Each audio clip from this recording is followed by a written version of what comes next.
So with all of the caveats in the world or whatever I have to say, please bring your attention now to a work that has taken us a couple of weeks to put together with Vanden Bossche. I truly believe that his voice needs to be heard. We need to listen. We need to act accordingly. Here is our interview with Vanden Bossche. Hello, Geert. First of all, I want to thank you for taking the time today to, really get into the details of your theories and issues with this vaccination program, with this pandemic, and the SARS coronavirus. So thank you for taking the time. You're very welcome. Thanks for having me. And for our audience that's watching, and as you know, you are in Brussels, Belgium. I am in Austin, Texas. But through the magic of filmmaking, we're sort of sitting in the same room virtually because I wanted to put out a video that really feels more intimate, because we're going to get very intimate on this conversation. So to begin with, I have done several shows now on the different interviews you have done over the last almost half a year, last several months. You put out a video very early on from your own social media page warning the WHO that there was a real problem with the approach towards the SARS coronavirus, or SARS-CoV-2. Dear colleagues at the WHO, my name is Vanden Bossche. My background is veterinary medicine. I'm a certified expert in microbiology and infectious diseases. I have a PhD in virology, and I have a long-standing career in human vaccinology. I'm urging you to immediately open the scientific debate on how human interventions in the COVID-19 pandemic are currently driving viral immune escape. I'm urging you to invite me for a scientific hearing open to the public and to scientists all over the world on this very topic. Ignoring or denying the impact of stringent infection prevention measures combined with mass vaccination using prophylactic vaccines is a colossal blunder. Please do listen to my cry of distress, and let's first and foremost deliberate on a scientifically justified strategy to mitigate the tsunami of morbidity and lethality that is now threatening us. And let's meanwhile devise a strategy to eradicate the steadily emerging highly infectious variants. On behalf of humanity, I sincerely thank you for considering my call.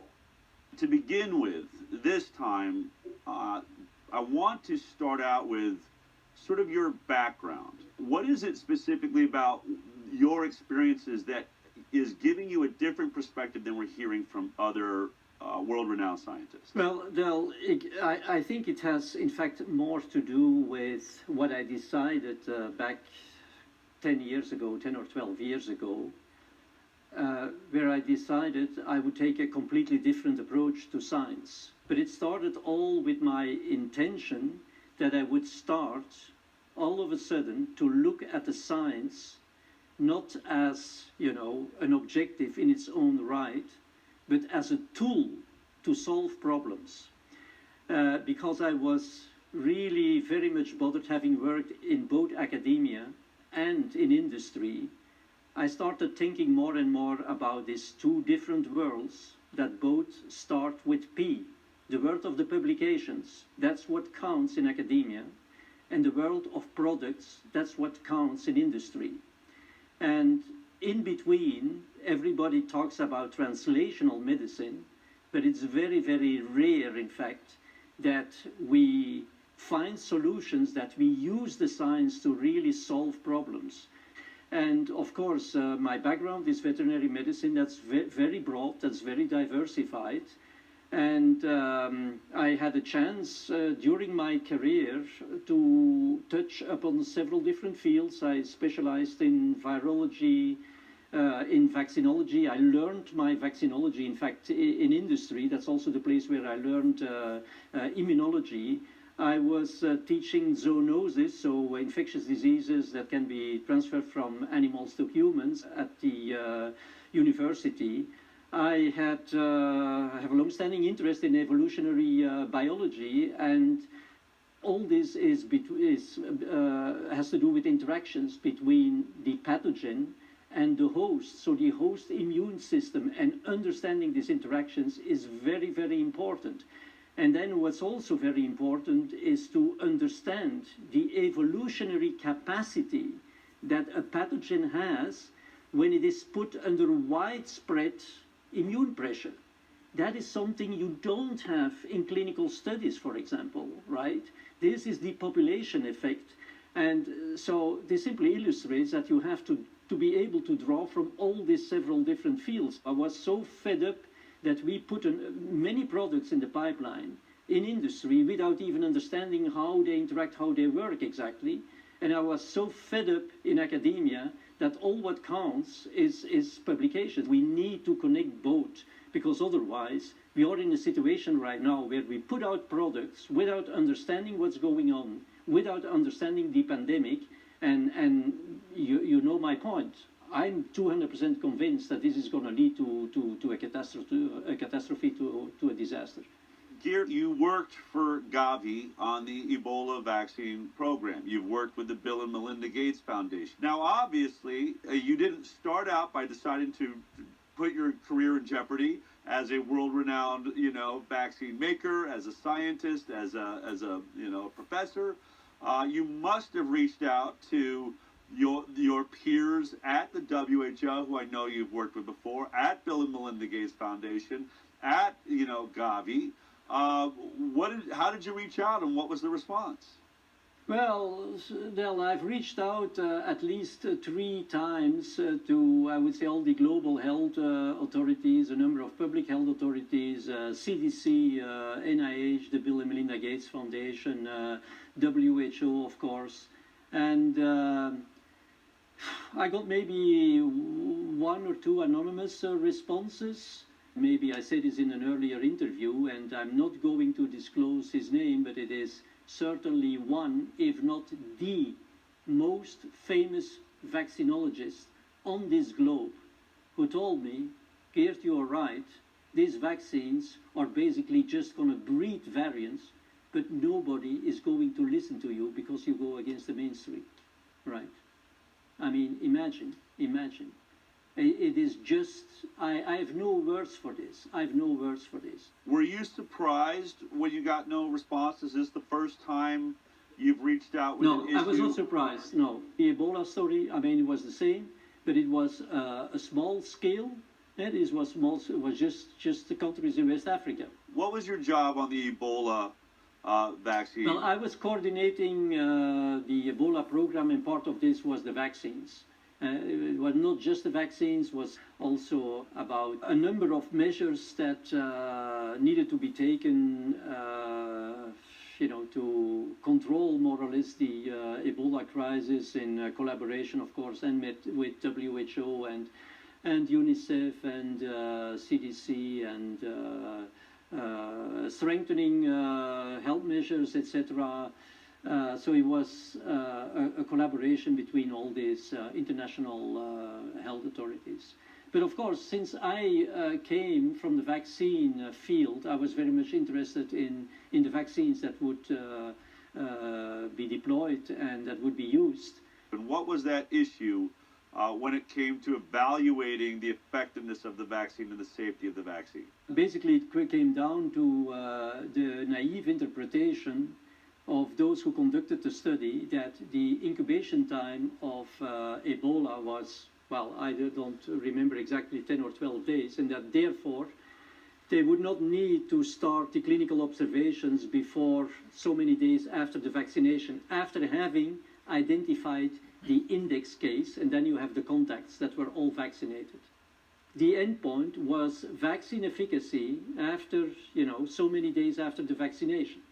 But the vaccine that was used was a live vector that everybody knows, and I come from the adjuvant field as well, is very, very strong in inducing inflammatory cytokines. If you study the pathogenesis of Ebola, you will find out that people die of a cytokine storm, of a huge inflammatory cytokine storm. So what do you think happens if people who are incubating this, because you identified the index case and then you were immediately vaccinating the contacts who potentially were already in the incubation phase and would have been the ideal controls. So these people are already incubating a disease that leads to inflammatory cytokine storm. And then you come with a vaccine that is well known to stimulate pro-inflammatory cytokines. So these people, those who were infected and were vaccinated, they simply didn't make it till day 10 before they started the observation. Wait a minute. So let me get this straight. They basically said we know the incubation to be of Ebola to be about 10 days.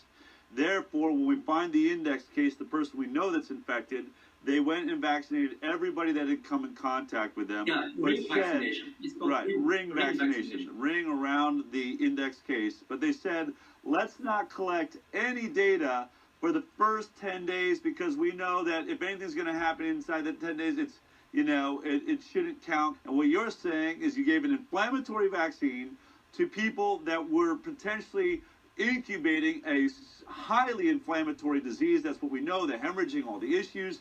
You are then creating a perfect storm, these two things coming together, where obviously if someone already had a hemorrhagic disease of huge cytokine and was also driven by the vaccine, those people are going to die. So did you ask to see any data of those that obviously there were potentially deaths happening there that weren't making it into the evaluation of the safety and efficacy of this product? Did you reach out to the WHO to say, can I see the data before the 10 days? The question was very, very simple. We just wanted to have the case fatality rate over the whole period, as of day 0 from the vaccination, compared in the vaccinees versus the placebo, just from the very beginning, and just compare the case fatality rates.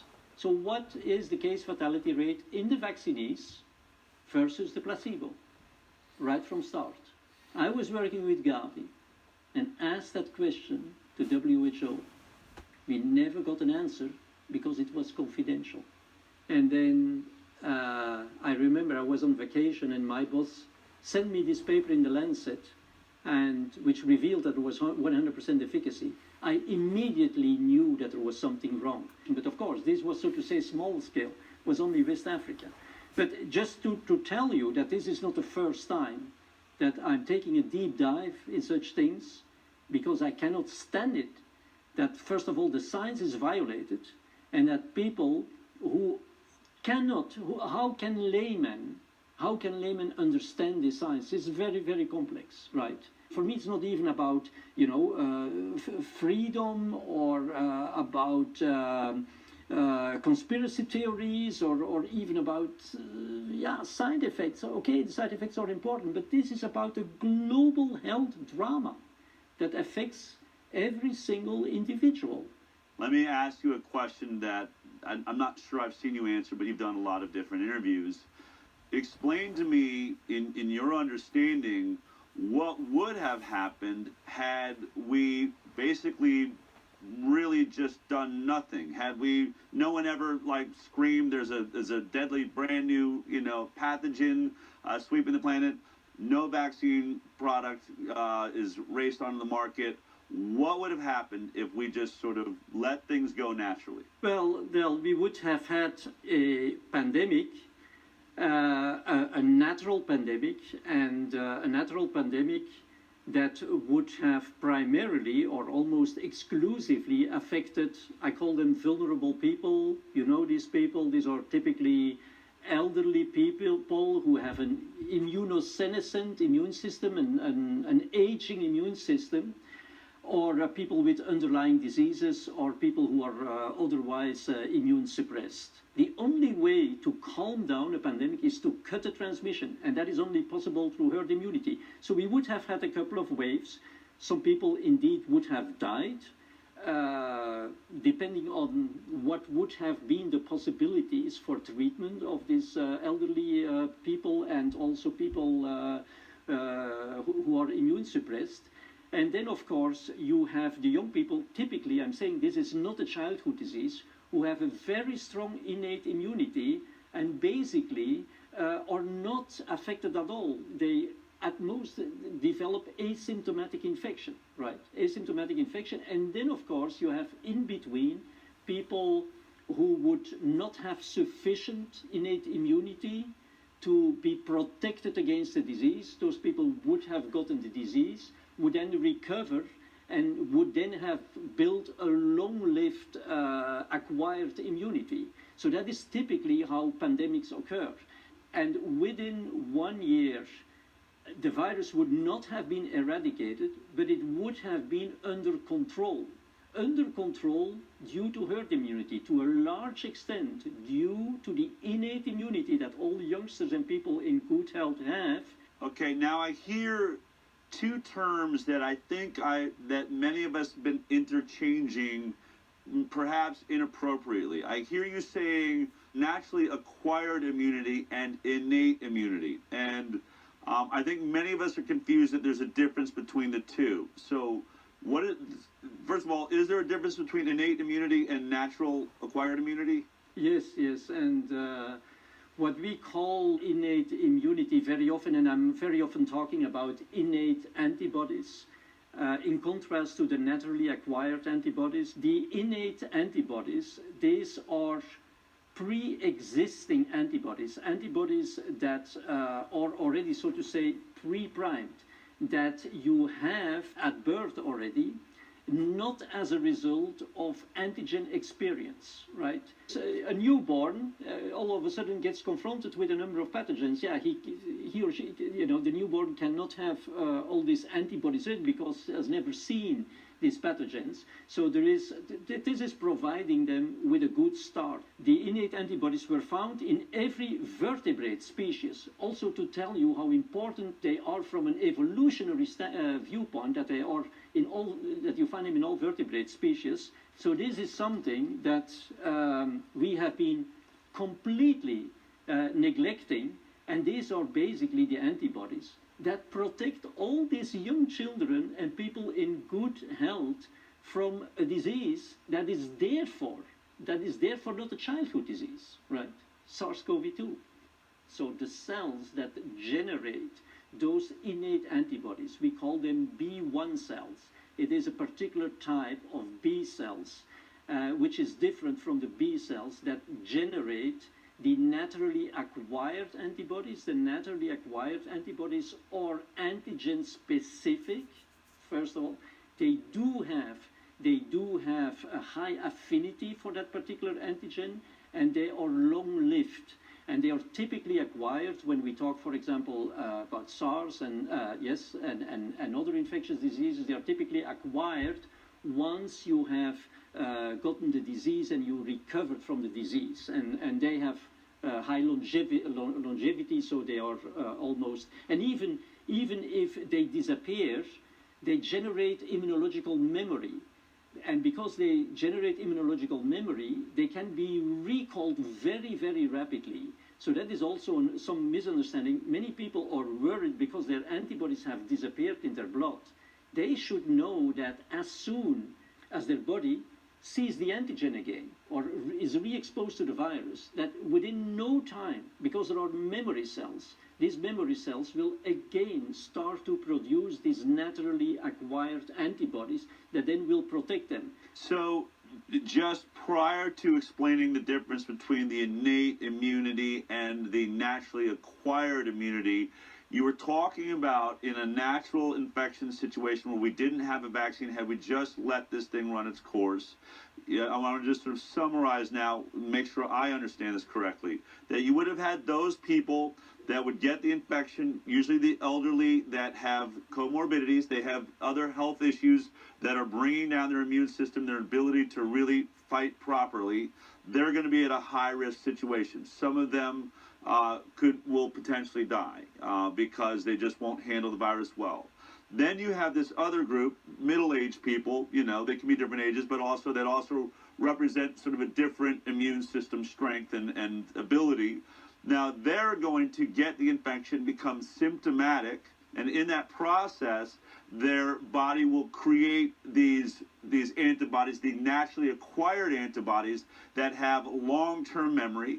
And that's really that's the only immunity we all really have ever talked about. For the most part, that's what we understand. My body sees this virus or a bacteria, it creates antibodies that are supposed, if I have a natural immune system, it lasts forever. If they're induced by vaccines, maybe not quite forever, but for a long period of time is the goal of the vaccine. And then you reference the children as though they have a little bit of a different system. They have an innate immune system, as I understand it, and when they come in contact with the virus, they may not actually ever get to that place where their body is making these naturally acquired antibodies, because their innate immune antibodies are so strong and capable that they end up just attacking the virus very well and killing it before there's a need to go in. And I'm guessing all of that talk of asymptomatic that we've heard about, those asymptomatic cases would have been those where their innate immune system reaction was so strong they never went into a symptomatic reaction, which would have driven more of the production of those naturally acquired memory antibodies. Am I getting that right? Yeah, and that is why we call it the first line of immune defense. The innate. Right? The innate antibodies. What we are talking about, just like in the field of acquired immunity, as you just explained, and you have naturally acquired antibodies. And as some people will know, you also have the cellular immunity, right? So, like T cells, for example, acquired immunity. Well, you have exactly the same compartments in the innate immune system. The innate immune system is, of course, more than all this, but you have, first of all, the antibodies, which we call the innate antibodies, and you have also the innate or the natural cellular component, which are the NK cells, for example, the natural killer cells. So it's not like you have no other components in these systems, but if we talk about the guys who are doing the job, who are cleaning up stuff, either neutralizing the virus or killing virus-infected cells, we call about effectors. And that effectors could be antibodies or cells, of course, that kill cytolytic cells. Also NK cells can kill, like T cells can kill. Cytolytic means kill, like the ability to kill. Cytotoxic, cytolytic killer cells, it's all... Okay, and so one of the confusions that's been happening is that not all antibodies and not all cells are cytolytic or cytotoxic. Some just bind, some just do other things, but they don't actually kill the virus and sterilize it and get rid of it. Is that correct? Yeah, that is one thing. The other thing, Del, that is also important to understand, and I think it adds value to this discussion, is that if you have antibodies, and now I'm talking both, whether these are naturally acquired antibodies or innate antibodies, sometimes they are not strong enough to really do their job to neutralize, for example, the virus. But they can still bind to the virus. By doing that, they can facilitate the entry of that virus in antigen-presenting cells that then cut the virus in bits and pieces so that the different pieces can be properly presented to the T cells, for example, or to the NK cells, right? And that is how each of these compartments, the innate and the acquired, do have an antibody part, but also a cellular part, that both can either neutralize free-floating virus or virus that is inside the cell. That is what the killer cells do. The killer cells, they kill virus-infected cells, right? I see. I see what you're saying. So you have viruses that are just floating between the cells, still trying to get to the cell, and then you have the viruses that are already in the cells. Those need different functions to neutralize. That makes perfect sense. Okay. And that is the difference between prevention of infection and prevention of disease. Once the virus is in the cell, I mean, it's already destroying the cell, right? That is what predisposes you to disease. So if you then have killer cells that can kill those virus-infected cells, they will make sure you recover from the disease.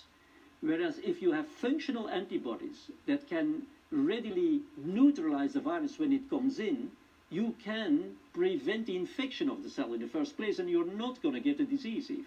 So now we've talked about the natural immune system in a natural world with no vaccines involved. What would have happened? You predict essentially somewhere around a year in, we would have seen a real just decline into, you know, a stasis, not necessarily having eradicated the virus from the planet, but have found a balance with it where we have enough immunity and enough people that keep it in check, our immune systems, that it really can't turn it, you know, it's stopped being a pandemic. What would have been a 1 year, clear we're past 1 year, we are still having issues with this virus that appear, and we hear about variants and mutations and these things. What was it about the vaccine that appears to have elongated maybe, or how does the vaccine change that experience or that outcome? Well, as I mentioned right from the beginning, and I'm just going to repeat this because this is literally what I said at the very, very beginning and what will lead to the explanation to your question. Never, ever, never, ever use vaccines that do not induce sterilizing immunity. So to your point, that cannot prevent infection. Never, ever use this type of vaccines to do mass vaccination in the midst of a pandemic. If you get infected normally, we're not talking about a pandemic, you get infected, there is a viral load, of course, due to the infection, right? And then almost after you have transmitted the virus, very often it's like this, the antibodies start to mount. So the antibodies, the peak is reached after the bulk of the viral replication has already taken place. So that means these antibodies that you generate can no longer put this virus under pressure. It's already gone almost by the time these antibodies mount. If you are now vaccinating people during a pandemic, that means that the antibodies are mounting while they can be confronted with the virus. There you start to put immune pressure on the virus. So these combinations of doing massively, massively, having a population that massively, because you do mass vaccination, put pressure on the virus, combined with vaccination programs that are conducted in the midst of a pandemic, this can only lead to natural selection of the fittest, and because many people are in a similar situation, this variant that then can overcome the pressure will of course be enriched in the population, and it will ultimately become the dominant variant. And you can see many studies have been done. I have a study here from Canada where they introduced mass vaccination, and in August they had 50% of the Delta variant circulating. 1 month later they had 100% was Delta. So we have never ever been saying that these more infectious variants were generated by the vaccines or by mass vaccination. No, they were already circulating. They existed already. But what mass vaccination has done, it has, within a short time frame, generated an excellent breeding ground for these more infectious variants, so that now their propagation has exploded as a result of the mass vaccination. I have an analogy for this I've been thinking about a lot. I want to run it by you. let's say in terms of sort of the vaccine, like this idea of, it's not that it's mutating. It's not like it's like growing arms and legs and things like that. It's that you're just selecting a variant that's already there, but it wasn't the popular one. It wasn't the dominant variant. The dominant was the more mild form of the illness. So in my analogy, imagine you're a scuba diver and you're going swimming and you're swimming in the ocean and there's killer whales in the ocean. Now, the killer whales, we know, rarely attack human beings, but on a rare occasion, they've been known to be hungry and decide to attack a human being. There's also sharks in the ocean. Sharks, we know, love to attack human beings and do it all the time. They're much more dangerous to human beings. But killer whales outcompete sharks in the situation with killer whales. They can eat a shark, so you don't usually find sharks and killer whales in the same water. But if the swimmer, the scuba diver, decides I'm afraid of the killer whales and that rare risk that I could be killed by them, so the swimmer kills the killer whales, wipes them out, what you do is you take away that environment where they're out competing the sharks. Now the sharks come in because there's no killer whales around, and now the sharks become dangerous to the scuba diver. Much, much more dangerous. They're the more dangerous variant. Now, all we have left is sharks, and now all of us are in danger of getting into the water. Is that sort of... Yeah, the analogy would even be better if one would say the scuba diver is using a weapon that can only kill, the killer whales. Okay. So the weapon, the immune system, so to say, doesn't work for the sharks. Got it. It only works for the killer whales. So he's firing with a weapon underwater, but that weapon doesn't work for the sharks. It only works for the killer whales. And that weapon is the immune system, of course. The sharks can resist. The killer whales cannot resist, right? Yeah. And so your concern is that the more we vaccinate, the more we're wiping out a virus our bodies could really handle fairly easily, except for a small few, and now selecting for a much more dangerous virus. And this process keeps going. Now, I want to play a clip by a guy named Z-Dog, does an internet talk show, and he interviewed a very famous doctor here, Dr. Paul Offit. I guess he's a virologist. He's invented vaccines or made vaccines. I'm not sure if you've ever come in contact with Paul Offit. No, he's very well known because he wrote is one of the editors of the most famous vaccine book, together with Sam Plotkin and Walt Ornstein. So, right. Yeah, you cannot not know him.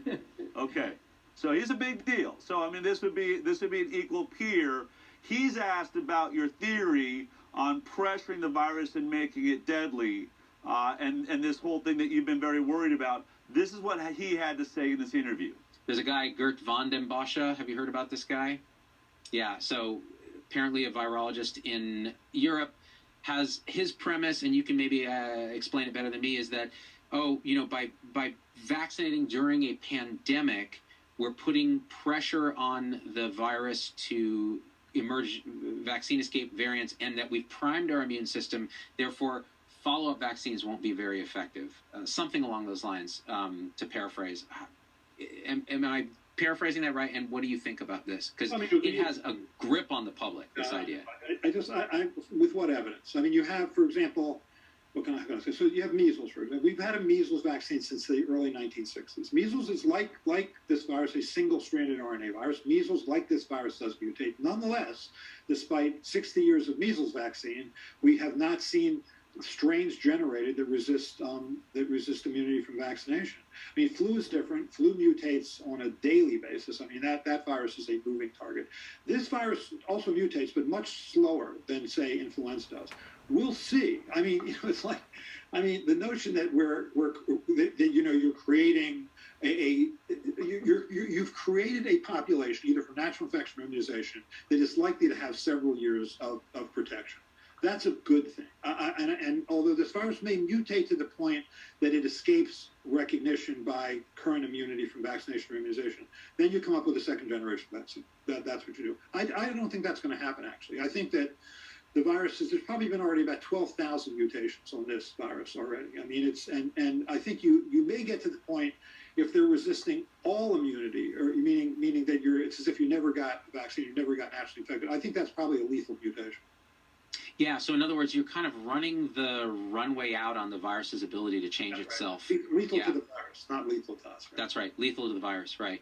And so within that parameter, then I think, again, it's another compelling reason to just go and get vaccinated now.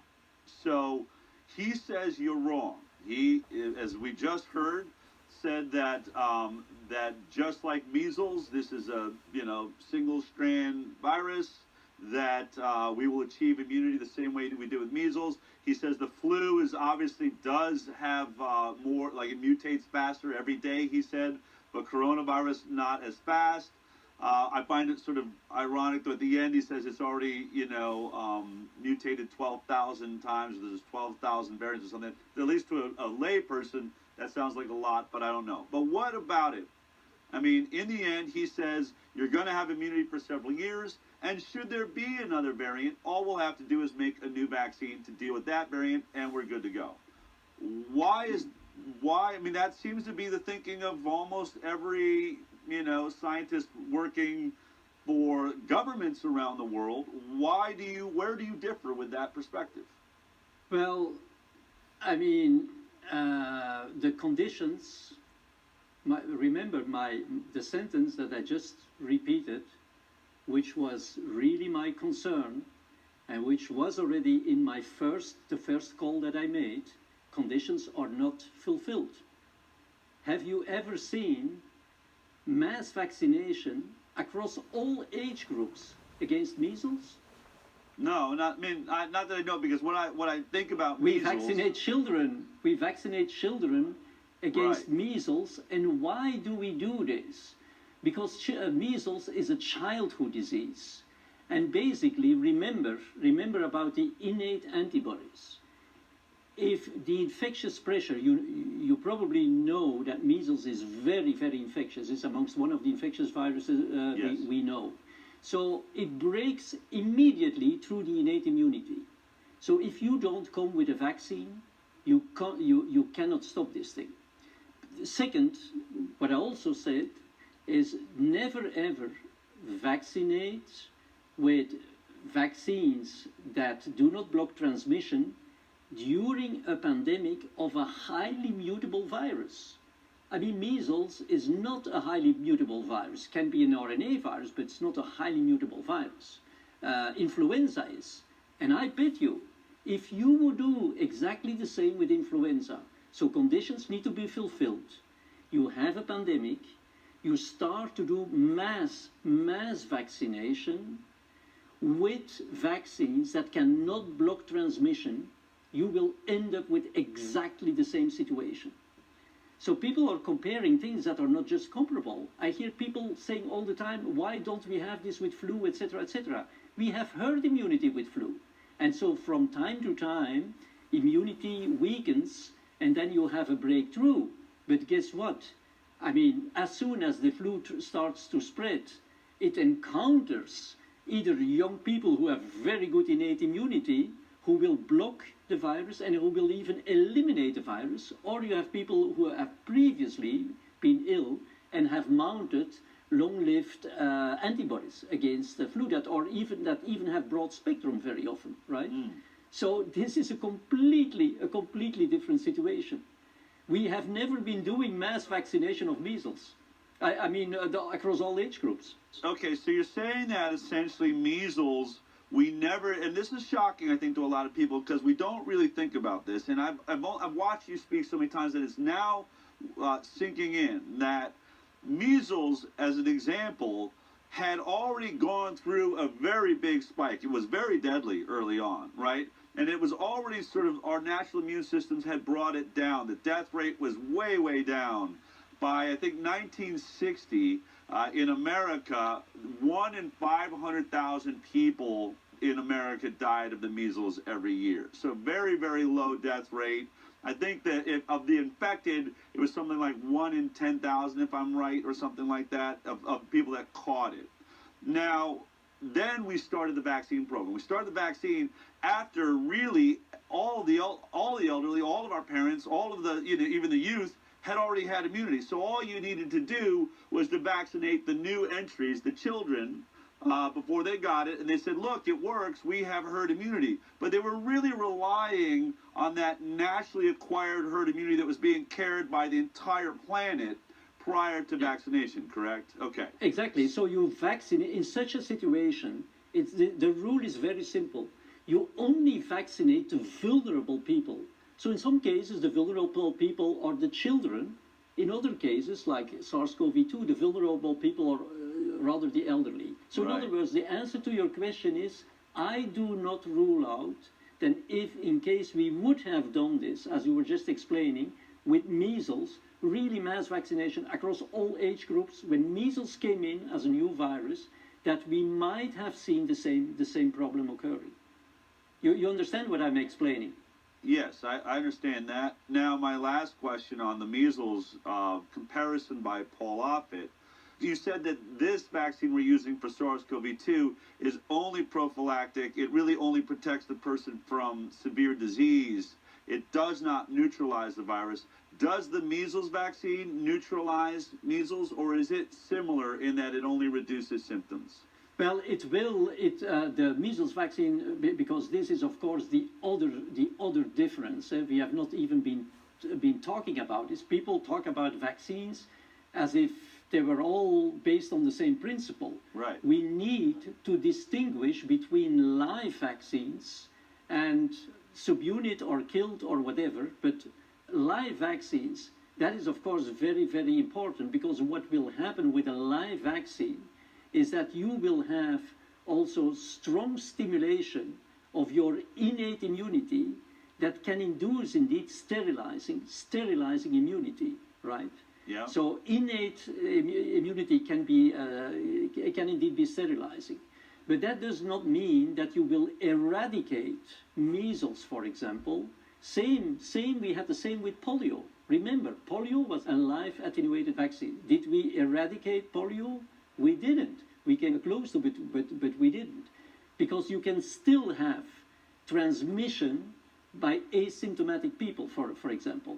So you will control it much more easily. Why? Why will you control it much more easily with a live vaccine? Because you will have a lot of innate immune stimulation that sterilizes. We were just talking about innate immunity, how effective it is. Yeah. Because in contrast right now with the vaccines and with the antibodies that cannot control the infection and the transmission, innate immunity can. That is why this innate immunity is so super efficient. So if you now have a virus, a live virus that can do this, it will be much more efficient. Okay, so in Paul Offit's comparison, these are really apples and oranges. You have what we believe to be a highly mutable disease in the SARS-CoV-2 and a less mutable disease in measles. At least we believe. We won't know because we're looking at two totally different environments, one very pressured, one not. But that's the general assumption, and the vaccine is different. A vaccine is different. A live vaccine that induces a stronger innate immune response, which really does, neutralize this virus. Maybe not eliminate it completely, but it does a much better job than the vaccine that we're talking about now for SARS-CoV-2. Correct? And so those two things. Yeah. Now.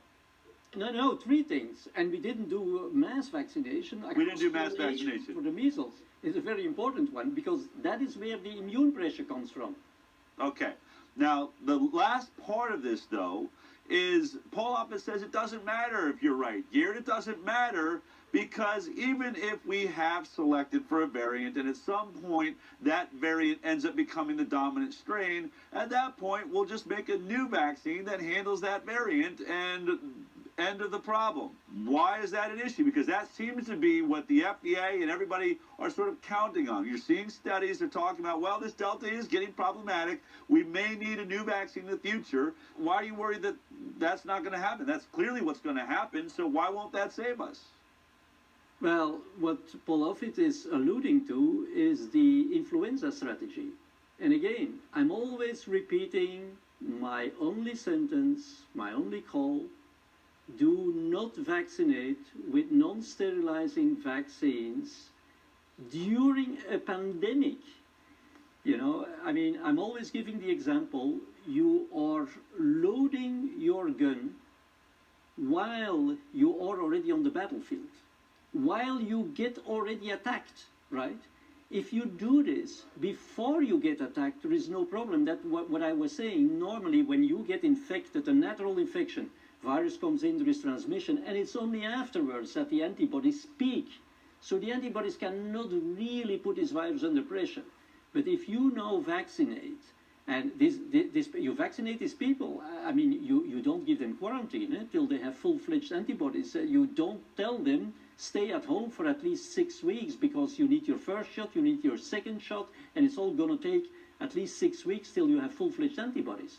These people go out, and the next day or the next week, they can get attacked by the virus. Why? First of all, it's a pandemic. Second, we are now dealing with a new pandemic. This is a pandemic of highly infectious variant. This is a pandemic of the Delta variant, right? Right. So it's a completely different. Again, the conditions are not fulfilled. Comparing apples with, oranges or whatever. Let me, and I have another, I mean, and just because I try to help my audience, and I think simply, but when you're talking about the antibodies needing that time to develop, I imagine a war. If we're in the middle of a war, the best way to handle a war is you send your cadets through basic training. They get boot camp, they get fully trained, they get all their gun training, they're working out, and then they're strong soldiers, so that the moment that we send them off to attack, they're at the best capability of winning that war. But if in the middle of the war, we decide, you know what, we don't have time, or for whatever reason, we just skip, we're in the middle of boot camp, we just send these children in that haven't worked out, they barely know how to work their gun, now they're in the middle of the fight, they're coming to the enemy, that enemy is just going to overrun them and come plowing through and wreak havoc and win that war. Is that sort of a, when you talk Yeah, of course. Okay. Yeah. When it comes to fighting pathogens by the immune system, we always compare this to war situations or soldiers. It's an analogy that works out pretty well, yeah. You'd like to see us stop this mass vaccination campaign because it's caused the pressure you're talking about, and Paul Offit's approach with mass vaccination is going to create a variant that each time we then vaccinate for, we're going to create a more and more infectious and potentially create a problem. Is the fear that one day there'll be a pathogen that we just can't, there's no vaccine can stop it? Is that basically the concern? When I read peer-reviewed journals from, molecular biology, molecular epidemiologists, right? I mean, they are simply predicting this, and I cannot understand. It's like I'm telling these things, but if you don't mind, I can simply, citations, peer-reviewed journal by, this is like Harvard Medical School, the Dana-Farber Cancer Institute, MIT, etc., right? And there are statements like, and this is published early this year, when neutralizing antibodies are broadly present in the population. Broadly present in the population is when you do, for example, mass vaccination. Population-level selection for antibody-evading infection-competent viral mutants may result in rapid resurgence of SARS-CoV-2 infections. So that is one thing that we see right now, the resurgence of the infections, right? I mean, this is a very strange situation where we all of a sudden see in all these countries where we have this mass vaccination, we see an increase in infectivity. But to your point, to the resistance. So what this paper says as well is evidence from multiple experimental studies suggests that specific single mutants may be able to evade spike targeting vaccinal immunity in many individuals and rapidly lead to the spread of vaccine-resistant COVID-2. One variant that can escape convalescent plasma neutralization is already in South Africa. This was beginning of this year, and could experience greater positive selection pressure once vaccines are deployed widely. Finally, the overall size of the pandemic in terms of number of active infections will play a significant role in whether the virus can be brought under control with vaccines. The speed at which neutralizing antibody resistance develops in the population increases substantially as the number of infected individuals increases, suggesting that complementary strategies to prevent SARS-CoV-2 transmission, for example antiviral prophylaxis, and that do not exert a specific selection pressure on the virus, are key to reducing the risk of immune escape. In this context, vaccines that do not provide sterilizing immunity and therefore continue to permit transmission will lead to the buildup of large standing populations of virus, greatly increasing the risk of immune escape. And I mean, there are other publications, I don't want to take too much of your time, where it is very, very clear. I'm not the only one. I'm probably the only one who dares to speak out. But I mean, these world-class molecular epidemiologists are very, very well aware and have been warning at the beginning of this year, I must read this one, that the emergent and rapid rise in prevalence, and this was of the alpha, beta, gamma, has prompted renewed concerns about the evolutionary capacity of SARS-CoV-2 to adapt to both the rising population immunity and public health intervention, such as vaccines and social distancing. As a consequence, the epidemiological and immunological properties will likely complicate the control of COVID-19. So, I mean, well, this is not new. People know, people have seen already that before we even started the mass vaccination, the virus was already under tremendous pressure, most likely because of high infectious pressure in areas that were very densely populated, like in South Africa, the Mandela Bay, or in Brazil, in the favelas, etc. And because of that, there was a high local immune pressure, but this pressure was directed against the spike protein.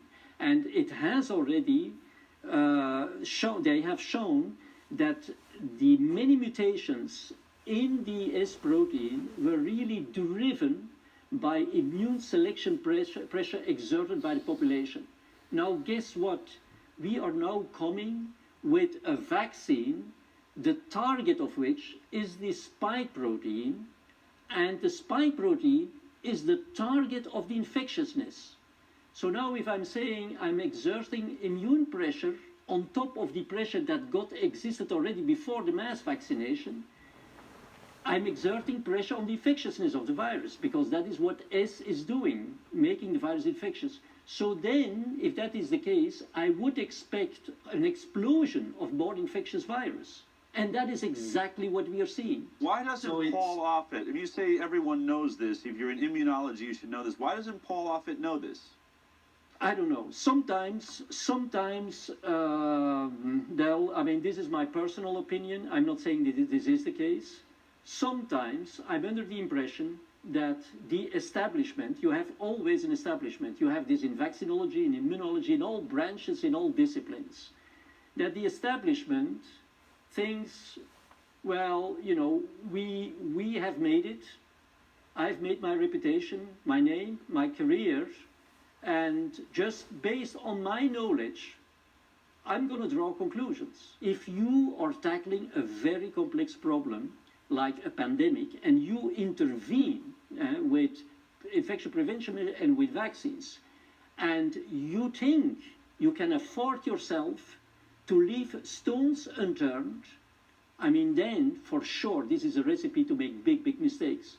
So with all my respect for these people and what they have been doing, but even world-renowned professors are making right now big, big, big mistakes, because they are not doing their homework, or because they cannot draw from all these different fields, and immunology, and virology, and vaccinology, and evolutionary biology, etc. And if you don't do this, if there is one field that is missing because you think you are a virologist and not an immunologist, and you think, I can explain this from the viewpoint of virology, then you have no right to speak. You have to familiarize yourself with those disciplines if you want to say your word in the analysis of the pandemic and certainly how to tackle it. Okay. I want to get into, where I was sort of setting this up is you're in two camps. It's clear you've laid out a very clear issue with mass vaccination and the pressure of it. But there are people on, that watch my show that reach out and say, he's saying that natural immunity is flawed too, that there's a failure in natural immunity because that the innate immune system has these sort of temporary or short-lived antibodies that, just like the vaccine induces specific antibodies that get in the way of the innate immune system's fight. I've heard you say that there are people who have already come in contact with the virus, have had their innate immune response, that are getting reinfected. You're saying that's happening with the kids now that we're seeing, even though, and I want to say this, even though on my show I'm presenting all sorts of science coming out of Israel that shows that there's long-lived, robust protection from natural immunity. It is far better than the vaccinated immunity. Every study is showing us that. Studies out of Israel show that I think the reinfection rate is less than 1%. Yet you've been pretty vocal about your concern about reinfection. So what are you saying that's different than what we're seeing in these studies in Israel, saying that it's less than 1%, virtually non-existent, this reinfection problem? Are they the same problem? Explain it to me. If that would have been the understanding of your audience, I absolutely need to correct this. I'm certainly not at all against naturally acquired immunity. But there is two things. First of all, the reason why now many people get reinfected, so to say, is because after asymptomatic infection, you develop short-lived antibodies. Remember, do you remember the story in Manaus in Brazil, where they got a huge wave at the beginning of the pandemic, and then they started measuring antibodies. And they said, we have herd immunity. Almost everyone was positive. Guess what? A few months thereafter, they had a second huge wave, right? But the problem is that many people must have developed simply asymptomatic infection. Of course, their antibodies will last for about 6 to 8 weeks. But those who had really gotten the disease and acquired the long-standing antigen-specific, the long-lived antigen-specific antibodies, they were, of course, protected. I want to be clear. You're really differentiating between an asymptomatic infection and a symptomatic infection. Once we're into a symptomatic infection, that cues us that you're now getting that B-cell created antibody, memory antibodies that will remember that experience and fight the virus should you come in contact in the future. So once we're symptomatic, we're having a much stronger reaction, and we develop long-lived antibodies that have memory. Whereas you're saying if you're asymptomatic, your innate immune system did such a good job that you have these antibodies that don't have memory, and they're short-lived. They only last for 6 to 8 weeks to do their job, and then they're out of there and they're gone. So what you're differentiating between is an asymptomatic and a symptomatic infection. Very different in how our immune systems deal with it. As an asymptomatic infection, you only see the antigen a few days, right? The virus is rapidly eliminated. So your immune system is not really primed. It has seen it, there is some activation, there will not be long-lasting, no memory, etc., etc. So the immune system had seen it, but then it wanes very rapidly. Now, it's interesting when I was looking at this, Geert, because at first when I heard you say this several times, it seemed like a flaw in the immune system, that it makes these short-lived antibodies. But it occurred to me, whether or not you believe in God or perhaps just in evolution, you can come to the same realization that it appears to me that there's something brilliant about this innate immune system, that it is so short-lived.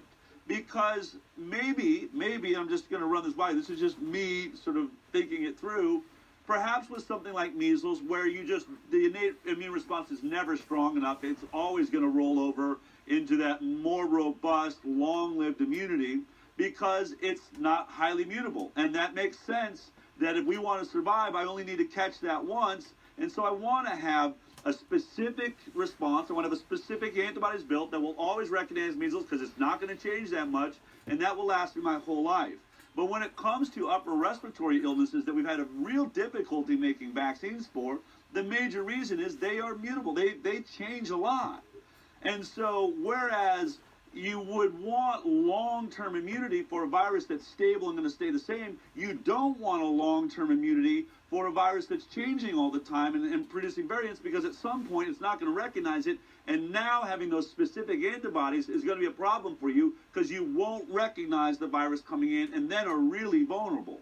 So our immune system has this brilliant function where in viruses, especially upper respiratory, that mutate very quickly, it only wants a quick reaction. It grabs on, we have NK killer cells hit it, our innate immune antibodies hit it, and then there's these, to mop it up, these short-lived antibodies, and it's great because they clear out of the way and they're gone. And it's like the whole thing never happened. And so in many ways, that innate response is the best response. And so my question would be now, as we look at the environment that we're seeing for the natural immunity versus innate immunity versus vaccinated immunity, we understand, I think, all the problems with vaccination immunity. It doesn't stop the infection, it doesn't stop the transmission, it doesn't neutralize the virus, and therefore just creates pressure and allowing it to be a breeding ground. And so in some circumstances, as this vaccine's pressuring and we've created this unnatural world, we really want as many people to not have come in contact with this, right? Or to have at least been asymptomatic so they still have this innate immunity in place and not naturally acquired. Are we in a situation where there may be a preference, just as a scientist looking at this bigger picture, that the innate immunity may be the more important immunity right now compared to the naturally acquired immunity for these reasons? Yeah, well, certainly for this type of disease, because as I was saying, it's not a childhood disease, and typically the innate immunity is more than sufficient. And in fact, the acquired immunity, as you were saying, is only very important if you have a situation where the innate immunity is not really sufficient. I wanted to make a small correction to what you said. The vaccinal antibodies, they can also, of course, and neutralize. The problem is that the neutralizing capacity is, of course, not so good, because the vaccine that we are using is pretty different, the S protein, from the S protein in the circulating strain. The big advantage of the natural infection, you get immediately the update. You get infected by the most relevant variant that is circulating, so you get immediately that update, and secondarily, it primes in a much more efficient way so that the diversity of variants that it will recognize, that your immune response will recognize, is larger than the one that got induced by the vaccines. So that are the two major advantages. Right? Okay. I don't want to make things complicated, but it is somewhere a kind of innate response that is between